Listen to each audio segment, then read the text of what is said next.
مفتی صاحب دین میں صرف باتیں باتیں ہوتی ہیں، اللہ تعالیٰ دعا قبول کرتے ہیں، تم ایک قدم بڑھاؤ وہ 2 قدم بڑھاتے ہیں، لیکن جب میں ان باتوں پر عمل کرتا ہوں تو کوئی نتیجہ نہیں ملا، اس لیے میں نے دین پہ چلنا چھوڑ دیا 3 سال پہلے۔ استغفر اللہ، پریکٹیکل کچھ نہیں ہے، صرف باتیں ہوتی ہیں دین میں۔ ہاں، حالانکہ میں تو دین پر چلنا چاہتا ہوں اور سچی توبہ بھی کی ایک بار، پر کچھ حاصل نہیں ہوا۔ یہ کہتے ہیں میں دعا مانگتا ہوں قبول نہیں ہوتی، دین میں باتیں باتیں۔ اللہ میاں نے یہ باتیں کی نہیں ہیں کہ تم دعا مانگو گے تو میں اس طرح سے قبول کروں گا کہ جو تم کہہ رہے ہو تمہیں مل جائے۔ یہ باتیں اللہ نے کی ہوتی، پھر آپ کہتے ہیں اللہ میاں صرف باتیں کر رہے ہیں۔ اللہ میاں نے کہا میں دعا قبول کرتا ہوں، قبول کیسے کرتا ہوں یہ بھی تو اللہ میاں نے کہا نا، پورے قرآن میں واقعات بتا دیے کہ کیسے قبول کرتا ہوں۔ یعقوب علیہ السلام نے دعا مانگی نہیں ہوگی میرا بچہ واپس مل جائے، تو کیا مل گیا ان کو؟ نہیں ملا۔ یوسف علیہ السلام پریشانیوں میں آئے، برائی سے بچے، زنا کی ان کو دعوت دی گئی، بچے، تو بچنے کے نتیجے میں اور پریشانیوں میں چلے گئے، جیل میں چلے گئے، ساری زندگی ان کی کہاں گزری؟ جیل میں گزری۔ تو قبول ہونے کا یہ مطلب ہی نہیں ہے جو آپ سمجھ رہے ہیں۔ اگر دعائیں ایسے قبول ہوتی تو سارے کافر ہر وقت اللہ سے دعائیں مانگ رہے ہوتے بیٹھ کے، وہ کہتے ہیں یار ہمیں ضرورت ہی نہیں کچھ کرنے کی، ادھر دعا مانگو ادھر قبول ہو جاتی ہے۔ تو یہ ہے، یہ کہ جب دیکھو ایک بات خوب اچھی طرح ذہن میں رکھو، کچھ چیزیں ایسی ہوتی ہیں جو دلائل سے ان کا حقیقت ہونا ثابت ہو جاتا ہے۔ جب ایک چیز کا دلیل سے برحق ہونا ثابت ہو جائے تو پھر اس پہ اٹھنے والے ہر قسم کے اشکالات کا جواب ضروری نہیں ہے۔ مثال کے طور پر آپ کو دلائل سے کسی نے ثابت کر دیا کہ ماں باپ یہ آپ کے ابا ہیں یہ آپ کی امی ہیں، اور یہ بھی ثابت کر دیا کہ ابا اماں خیر خواہ ہی ہوتے ہیں۔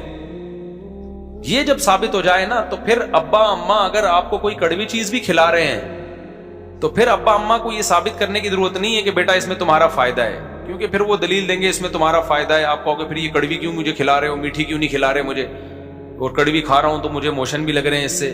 تو ابا اماں کے پاس اتنا ٹائم نہیں ہوتا، وہ کہیں گے جب ایک دفعہ مان لیا نا کہ ہم تمہارے خیر خواہ ہیں تو ہم کوئی خراب چیز تمہیں نہیں کھلائیں گے۔ ڈاکٹر پر جب آپ نے ایک دفعہ اعتماد کر لیا، پتہ چل گیا کہ یہ ہے ڈاکٹر، تو سوئی لگائے، وہ آپریشن کرے، حتیٰ کہ وہ آپ کی ٹانگ بھی کاٹ کے باہر پھینک دے۔ تو یہ قصائی پہ تو اعتراض ہوگا کہ یار تو کہہ رہا تھا میں تیرا خیر خواہ ہوں، تو نے میری ٹانگ کاٹ دی، لیکن ڈاکٹر اگر وہ صحیح ڈاکٹر ہے، دلائل سے ثابت ہو جائے تو پھر اس پہ اعتراض نہیں ہوگا۔ اس کی مثال ایسے ہے جیسے ہم سے غیر مسلم لوگ اعتراض کرتے ہیں کہ اسلام میں اسلام کے یہ حکم غلط ہے، یہ حکم غلط ہے، یہ حکم غلط ہے۔ ہم ان سے کہتے ہیں فرض کر لو اس سے اسلام کا غلط ہونا ثابت ہو گیا، تو پھر ہم کیا کریں؟ اسلام چھوڑ دیں؟ پھر ہم جس چیز کی طرف جائیں گے وہ تو اسلام سے بھی زیادہ، اگر فرض کر لو اسلام کو غلط مان لیتے ہیں تو وہ جس چیز کی طرف جائیں گے وہ تو اسلام سے بھی زیادہ غلط ہے۔ یعنی ایک آدمی کہہ رہا ہے کہ تمہارے ابا تمہارے خیر خواہ نہیں ہے تمہارے، تو آپ کیا کہیں گے؟ ٹھیک ہے میں ابا کو چھوڑ دوں، تو تجھے اپنا ابا بنا لوں، پھر میں تو میرا کچھ لگتا ہی نہیں ہے۔ ایک دفعہ کچھ کیا ہوا، عیسائیوں کی طرف سے یا کسی اور مذہب کی طرف سے کچھ اشکالات آئے، انہوں نے کہا اسلام پہ ان کو کچھ اشکالات ہیں۔ میں نے کہا میں ان اشکالات کا جواب دوں گا، لیکن ایک مثال ہے کہ اگر آپ کو وہ جواب نہیں ملتا تو کیا میں عیسائی ہو جاؤں؟ کیا عیسائیت پر اشکالات نہیں ہے کیا؟ تو یہ دنیا میں ہو نہیں سکتا کہ ہر چیز 100% ہر چیز آپ کی سمجھ میں آ جائے۔ جب کچھ بیسک چیزیں جب سمجھ میں آ جاتی ہیں تو پھر آگے ہتھیار ڈالنے پڑتے ہیں آپ کو کہ بھئی آگے وہ سمجھ میں آئے نہ آئے، آپ نے یہ ماننا پڑتا ہے کہ جو چیز سمجھ میں آ جائے ٹھیک ہے، نہیں آئے تو بھئی میرا علم کیا ہے؟ ناقص ہے۔ پہلی بات یہ کہ یہ جو انہوں نے لکھا کہ اللہ تعالیٰ نے اسلام نے کچھ باتیں کی ہیں، دعائیں قبول ہوتی ہیں، قدم بڑھاؤ اللہ تمہارا ساتھ دیں گے، اللہ تمہیں جو ہے نا تم 2 قدم بڑھاؤ گے اللہ 4 قدم بڑھائے گا، تو اگر اس سے غلط ہونا ثابت ہو گیا تو یہ کیا مطلب؟ اللہ ہے نہیں کیا؟ یہ کائنات خود بخود بنی ہے، یہ ثابت ہونا چاہتا ہے اس سے۔ دوسرا اللہ ہے تو کیا مطلب؟ وہ جھوٹ بولتا ہے معاذ اللہ، اس نے یہ غلط باتیں کی ہوئی ہیں۔ ظاہر ہے یہ بھی نہیں ہو سکتا، اللہ کیوں غلط باتیں کرے گا؟ یا اسلام کا غلط ہونا ثابت ہو جائے گا تو پھر کون صحیح ہے؟ کیا ایتھیسٹ لوگ صحیح ہیں جو جن کے پاس کوئی صحیح اور غلط کا کرائیٹیریا ہی نہیں ہے، معیار ہی نہیں ہے ان کے پاس؟ پھر تو یہ انسان اور گدھے گھوڑوں میں کوئی فرق رہے گا نہیں، پھر تو یہ کائنات یہی آئے گا جو ایتھیسٹ کہتے ہیں خود بخود بنی ہے۔ تو وہ آپ یعنی ایک اشکال سے نکل کے بھاگیں گے اور اس کے بڑے اشکالات کے جال میں آپ پھنس جائیں گے۔ تبھی یہ جو ایتھیسٹ لوگ ہیں نا جو کہتے ہیں کہ ان کی سمجھ میں یہ نہیں آتا کہ یہ کائنات تو خود سے بن نہیں سکتی تو اللہ خود سے کیسے بن گیا، یہ بڑا اشکال دہرایا جاتا ہے۔ ہم ان سے کہتے ہیں کہ آپ کو یہ سمجھ میں نہیں آ رہا کہ اللہ ہمیشہ سے کیسے ہے، اور اس کی بیس پہ آپ اللہ کا انکار کر کے اس کائنات کو ہمیشہ سے مان رہے ہو، یہ سمجھ میں آ رہا ہے آپ کے کہ یہ ہمیشہ سے، حالانکہ یہ زیادہ بڑا اعتراض ہے۔ یہ تو مادی چیز ہے, اس میں تو چینجر کے بغیر چینجنگ نہیں ہو سکتی, تو کریٹر کے بغیر یہ کریٹ کیسے ہو گئی؟ تو جب بھی کوئی اسلام پہ اعتراض کر رہا ہوتا ہے نا, ایک اعتراض کر کے وہ اس سے بڑے اعتراض کے جال میں پھنس رہا ہوتا ہے. تو آپ کو اپنی عقل کے گھوڑے وہاں روکنے پڑتے ہیں. آپ کہتے ہو یار کچھ چیزیں ایسی ہیں جو جہاں عقل ہماری رسائی کرتی ہے, اور کچھ چیزیں ایسی ہیں وہاں ہمیں ہتھیار ڈالنے پڑتے ہیں. تو یہ نہیں ہو سکتا کہ کائنات خود سے بنی ہے, یہ بھی نہیں ہو سکتا کہ جس نے بنایا ہے اس نے انسانوں کو آزاد چھوڑ دیا ہو, کوئی ہدایت نہ دی ہو, اور یہ بھی نہیں ہو سکتا کہ وہ ہدایت اسلام کے علاوہ کوئی اور ہو, کیونکہ وہ قانون ہمیں ہدایت اسلام میں ہی ملتی ہیں, اس کے علاوہ کہیں اور نہیں ملتی. اب اگر اسلام ایک بات کہہ رہا ہے تو اس کا ظاہر آپ کی سمجھ میں نہیں آ رہا, تو بھائی پھر آپ دوسری آیتیں اور دوسری احادیث اور قرآن کی دوسری آیتیں ملا کے دیکھو گے تو آپ کو اس کا مطلب سمجھ میں آئے گا. اللہ نے یہ باتیں کی ہی نہیں ہے. جو کہہ رہے ہیں نا اسلام تو باتیں کرتا ہے, عملی طور پر تو کچھ نظر نہیں آتا. یہ بہت سے لوگوں کو اشکال ہوتا ہے, کتنی زیادہ تر عاشقوں کے ساتھ ایسا ہوتا ہے. ایک عاشقہ تھی, ڈاکٹر پہ عاشق ہو گئی تھی, یہ 10 سال پرانی بات ہے, اب سمجھ میں نہیں آئے گا کس کی بات ہو رہی ہے. اس نے مجھے بتایا, میں اللہ سے دعائیں مانگ مانگ کے تھک گئی. وہ ہاؤس جاب میں اس کے ساتھ جاب کرتا تھا نا, وہ لڑکا بھی ڈاکٹر بنا تھا, یہ بھی ڈاکٹر بننی تھی. مجھے اس سے عشق ہو گیا, میں دعائیں مانگ مانگ کے تھک گئی, اللہ دے ہی نہیں رہا. تو کہاں ہیں وہ دعائیں, کہاں ہیں وہ سب چیزیں جو اللہ نے وعدے کی ہیں؟ تو کچھ بھی نہیں ہے, ایسی ہی باتیں ہیں. کچھ لوگ کیا کرتے ہیں, ہمارے محلے میں ایک صاحب بیمار ہو گئے, تو ان کو کسی نے بتایا کہ یہ وظیفہ پڑھو, قرآن کی یہ آیتیں پڑھو, ٹھیک ہو جائیں گے تمہارے ابا. وہ سارا دن پڑھتے تھے, آیت کریمہ بھی پڑھی, وہ پھر ابا کا پھر بھی انتقال ہو گیا. اور انتقال بھی ایسے ہوا کہ ڈاکٹروں نے کہا تھا کہ احتیاطاً آپریشن کروا لیں آپ. ویسے وہ ٹھیک ٹھاک تھے, احتیاطاً آپریشن کے چکر میں گئے اور نکلے ہی نہیں آپریشن تھیٹر سے ہی, ان کی ڈیڈ باڈی ہے. اچھے بھلے ہنستے کھیلتے گئے تھے, وہ آپریشن ہی ناکام ہو گیا. تو انہوں نے کہا ہم نے تو اتنے وظیفے پڑھے. تو بھائی اللہ میاں نے اگر یہ کہا ہوتا نا کہ میں دعا اس طرح سے قبول کروں گا کہ جس کو ٹھیک ہونے کی دعا مانگو گے ٹھیک ہو جاؤ گا, تو پھر لوگ مرتے کیا؟ پھر تو انسان کی عمریں سب کی 90 سال لازمی عمر ہوتی, کیونکہ کون بوڑھا نہیں ہے جس کے لیے, کون بیمار نہیں ہے جس کے لیے پیچھے دعائیں نہیں مانگی جاتی. دعا کا مطلب ہمیں یہ بتایا گیا ہے کہ تم نے اپنا کیس فائل کر دیا اللہ کے دفتر میں, اپنی ذمہ داری تمہاری ہو گئی ہے پوری. بڑا آفیسر بیٹھا ہوتا ہے نا, تو آپ جاتے ہیں اس سے کوئی ریکویسٹ کرتے ہیں, کہتے ہیں بھائی یہ پروسیس ہے, اس کو فالو کرو, اور اپنی فائل یہاں ویزے کے لیے آپ نے اپلائی کر دیا نا, ٹھیک ہے, آپ کی ذمہ داری کیا ہو گئی, پوری ہوگی. آپ کو انٹرویو کے لیے بلایا جائے گا, ہم نے ویزا دینا ہوگا دیں گے, نہیں دینا ہوگا نہیں دیں گے. تو ہم نے اپنی ذمہ داری پوری کر لی ہے. باقی اللہ کا کام ہے, وہ اس طرح سے دعا قبول کرتا ہے یا اس طرح سے دعا قبول نہیں کرتا. لیکن اس نے کہا میں قبول کرتا ہوں, کیا مطلب؟ پھر اس نے قبول کرنے کا مطلب ہمیں بتایا. بعض دفعہ میں وہی چیز تمہیں پکڑا دوں گا جو تم چاہ رہے ہو, بعض دفعہ اس کا کوئی آلٹرنیٹ میں تمہیں دے دوں گا, بعض دفعہ کوئی مصیبت آنے والی ہوگی وہ مصیبت میں تم سے ٹال دوں گا. کچھ بھی نہیں, آخری درجہ حدیث میں آتا ہے اس کے بدلے میں اجر دے دوں گا جو آخرت میں ملے گا تمہیں. اب جس کو آخرت پر ایمان ہوگا وہ مان لے گا, جس کو نہیں ہوگا تو اللہ کہتے ہیں جاؤ نہ مانو. پھر تو بدماشی تھوڑی ہے اللہ کے سامنے کسی کی. کوئی کہتا ہے یار آخرت میں کیوں, مجھے دنیا میں چاہیے. اللہ کہتے ہیں تم آخرت کو نہیں مانتے تو جاؤ تم. تو یہ اللہ میں باتیں یہ والی کی ہیں جو میں آپ کو بتا رہا ہوں. ان باتوں میں اللہ پورا نہ اتر رہا ہو تو پھر آپ بات کرو. اور یہ بھی آپ کی بات ہے کہ آپ کو پوری ہوتے ہوئے نظر نہیں آ رہی. ہم نے اپنی زندگی میں اپنی دعاؤں کو پورا ہوتا ہوا, میرے کتنے مسائل حل ہوئے ہیں الحمدللہ. آج تک جتنے مسائل میں نے اپنے آپ کو ڈالا ہوا ہے آپ سوچ سکتے ہو, جتنی ذمہ داریوں میں ڈالا ہوا ہے نا ہم نے اپنے آپ کو. ہمارے تو سارے مسائل بھائی دعاؤں سے ہی حل ہو رہے ہیں. سارے مسئلے اللہ کا شکر ہے ہمارے دعاؤں سے حل ہو رہے ہیں. بلکہ مجھے تو ڈر لگتا ہے کہ اللہ ہم سے کہے گا تمہارا عمل تو کچھ بھی نہیں ہے, سارے مسئلے ہم نے تمہارے کیا کر دیے, حل کر دیے.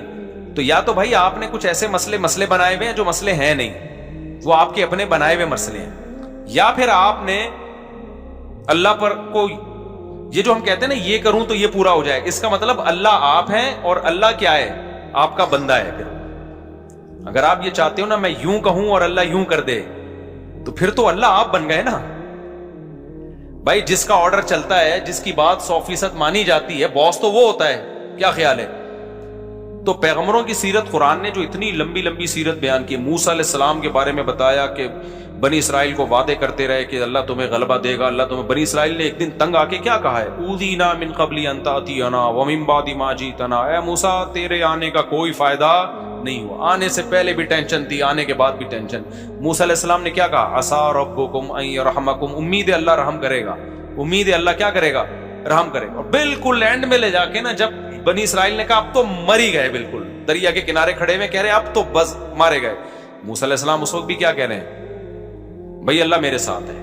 اس وقت یہ بھی نہیں کہا مدد کرے گا, ساتھ ہے, جو ہو رہا ہے ہمارے حق میں بہتر, بھلے شہادت دے دے یہاں پہ, ٹھیک ہے نا, بھلے شہادت دے دے, لیکن میرے ساتھ اللہ ہے, میں اس کو ناکامی نہیں سمجھتا, جو بھی میرے ساتھ ہو رہا ہے میں اس کو ناکامی نہیں سمجھتا. تو صحابہ کرام تو جنگوں میں شہید ہوئے ہیں, اور شہادت سے پہلے کیا کہہ رہے ہیں, فزت ورب الکعبہ, رب کعبہ کی قسم ہم کیا ہو گئے, کامیاب. حالانکہ وہ تو 100% ناکامی ہے. جو آدمی موت کے منہ میں جا رہا ہے اس کے تو سارے پروگرام ہی ضائع ہو گئے نا, اس کے تو سارے ویژن کی ایسی کی تیسی ہو گئی. لیکن وہ مرتے ہوئے کیا کہہ رہے ہیں کہ ہم کامیاب ہو گئے. وجہ کیا ہے کہ بھائی جو اللہ اب ہمارے ساتھ کر رہا ہے ہمیں یقین ہے کہ وہ ہمارے حق میں بہتر ہی ہو رہا ہے, ہمارے حق میں برا نہیں ہو رہا. تو آپ کو اپنے آپ کو اللہ کا بندہ بنا کے زندگی گزارنی ہے. جس طرح سے ابھی آپ چاہتے پوری کرنا چاہ رہے ہیں نا, اس کے لیے اللہ نے جنت رکھی ہے, وہاں بٹن دباتے ہی سب کچھ ہو جائے گا, صحیح ہے نا, وہاں دعا کا ظاہر قبول ہوگا. وَلَكُمْ فِيهَا مَا تَشْتَهِي أَنفُسُكُمْ, اللہ نے جو باتیں کی ہیں نا, کہہ رہے ہیں اللہ جو باتیں کرتے ہیں وہ ہوتی تو نظر نہیں آ رہی, اللہ نے جنت کے بارے میں یہ باتیں کی ہیں. وَلَكُمْ فِيهَا مَا تَشْتَهِي أَنفُسُكُمْ, جو چاہو گے وہ تمہیں ملے گا. دنیا کے بارے میں اللہ نے یہ کہا نہیں ہے, جو اللہ نے باتیں کی ہیں دنیا کے بارے میں وہ سورہ بنی اسرائیل میں ہے. اللہ تعالیٰ فرماتے ہیں کہ من کان یرید العاجلۃ عجلنا له فیہا ما نشاء لمن نرید. یہ اللہ کے الفاظ ہیں سورہ بنی, یہ باتیں کی اللہ نے کہ جو دنیا میں نعمتیں چاہتا ہے نا, مجھے یہاں میری شادی ہو جائے, یہ والی جاب مجھے مل جائے, یہ کام میرا ہو جائے, یہ فلانا کام میرا ہو جائے, یہ ساری جو چاہتے ہیں یہ دنیا کی چاہتے ہیں نا, اللہ کہتے ہیں کہ جو شخص من کان یرید العاجلۃ, جو دنیا کی زندگی چاہتا ہے, عجلنا له فیہا ما نشاء, تو ہم اس کو اتنا دیں گے جتنا ہم چاہیں گے, اس کے مطالبے پر نہیں دیں گے ہم اس کو کہ جتنا یہ مانگ رہا ہے یا جتنا یہ اسٹرگل کر رہا ہے نہ. بہت سو کی اسٹرگل کی ایسی کی تیسی ہو جائے گی. بہت سو آپ نے دیکھا ہوگا نا 7 کامیاب لوگوں کی 7 عادتیں, وہ جو کتابوں میں لکھا ہوتا ہے, تو وہ 7 سے 14 عادتیں ہوتی ہیں بعض لوگوں میں, پھر بھی ناکام ہو جاتے ہیں. انہوں نے صرف کامیاب لوگوں کی کتابوں میں لکھا ہوا ہوتا ہے کہ جو دنیا کے بڑے بڑے کامیاب لوگ ہیں ان میں یہ خصلتیں پائی جاتی تھیں. آپ نے کیا کیا, وہ خصلتیں اپنے اندر پیدا کر لیں, پھر بھی ناکام ہی ہو گئے آپ. تو اس پہ بھی کتابیں آنی چاہیے کہ 7 کامیاب لوگوں کی علامتیں جو 25 ناکام لوگوں میں پائی گئی ہیں. تو اللہ میاں نے جو باتیں کی ہیں, جو یہ کہہ رہے ہیں اللہ میاں صرف باتیں ہی کرتے ہیں, پورے تو ہو نہیں رہے, تو اللہ میاں نے جو باتیں کی ہیں دنیا کے بارے میں, جو اللہ میاں نے باتیں کی ہیں, من کانا یرید العاجلۃ, اللہ کہتے ہیں جو دنیا کی نعمتیں چاہے گا, عجلنا لہ فیہا ما نشاء, ہم اس کو دنیا میں دے دیں گے جتنا ہم چاہیں گے, جتنا یہ مانگ رہا ہے, جتنا یہ چاہ رہا ہے. اگر ایسا ہوتا تو زرداری 5 سال کے لیے صدر بنتا, پھر اگلے 5 سال کے لیے پھر دوبارہ زرداری صاحب نے بن جانا تھا, اگلے سال کے لیے سارے ہی بن رہے ہوتے صدر, اور سسٹم نہ چلتا جو ابھی ہماری کنٹری میں کیا چل رہا ہے, سسٹم چل رہا ہے. دوسرا اللہ فرماتے ہیں لمن نرید, فرمائے یہ تھوڑا بھی اس کو ملے گا جس کو ہم چاہیں گے, جتنا ہم چاہیں گے, جس کو ہم چاہیں گے. یہ ہے یہاں پہ دنیا کی بات. آخرت کی اللہ فرماتے ہیں ومن اراد الآخرۃ وسعى لها سعيها وهو مؤمن فاولئک کان سعیهم مشکورا, جو آخرت چاہے گا اور اس کی فوائد پورے کرے گا, ان کو ان کی محنت سے یقینی بھی ملے گا اور زیادہ بھی ملے گا. اب ان کا اگلا سوال دین کے بارے میں کہ میں تو توبہ کرتا ہوں تو توبہ پہ بھی قائم نہیں رہتا, تو اللہ تو وہاں بھی مدد. بھائی یہ کہہ رہے ہیں میں گناہ سے توبہ کرتا ہوں پھر توبہ ٹوٹ جاتی ہے, تو اللہ تو مدد کرے نا, میں جب توبہ کروں تو قائم رکھنے کی توفیق دے مجھے. پھر یہ بہت سے لوگوں کے ساتھ ہوتا ہے یہ. بھائی آپ جو توبہ کر رہے ہو نا, توبہ ٹوٹ رہی ہے تو اللہ نہیں توبہ توڑ رہا, آپ نے خود گناہ کر کے اپنے آپ کو گناہ کا عادی بنا دیا ہے, لت پڑ گئی ہے آپ کو. اور جو بار بار گناہ سے توبہ ٹوٹتی ہے نا, یہ انہی کی ٹوٹتی ہے جو پہلی دفعہ جو گناہ کرتے ہیں وہ توبہ پہ قائم بھی رہتے ہیں. 25-26 دفعہ طبیعت سے گناہ کرنے کے بعد پھر توبہ کرتے ہیں, پھر کہتے ہیں توبہ ہماری کیا ہو جاتی ہے. جب آپ نے سٹے کا عادی بنا دیا اپنے آپ کو, تو پھر تو آپ کا دل للچائے گا نا. تو یہ الزام اللہ کو کیوں دے رہے ہو, یہ تو آپ کا جرم ہے, خود اپنے آپ کو عادی بنائے. تو جتنا گناہ کرنے میں مزے اڑائے ہیں, اب چھوڑنے میں اسٹرگل بھی اتنی ہی کرنی پڑے گی. ایک بات. دوسری بات یہ کہ آپ گناہ سے توبہ صحیح طرح سے کر نہیں رہے. بعض دفعہ گناہ سے توبہ کرتے ہیں, اس کے وہ جو گناہ کے قریب لے جانے والی چیزیں ہوتی ہیں نا, وہ نہیں چھوڑ رہے ہوتے, وہ نہیں چھوڑ رہے ہوتے. اب کسی کو عادت پڑ گئی ہے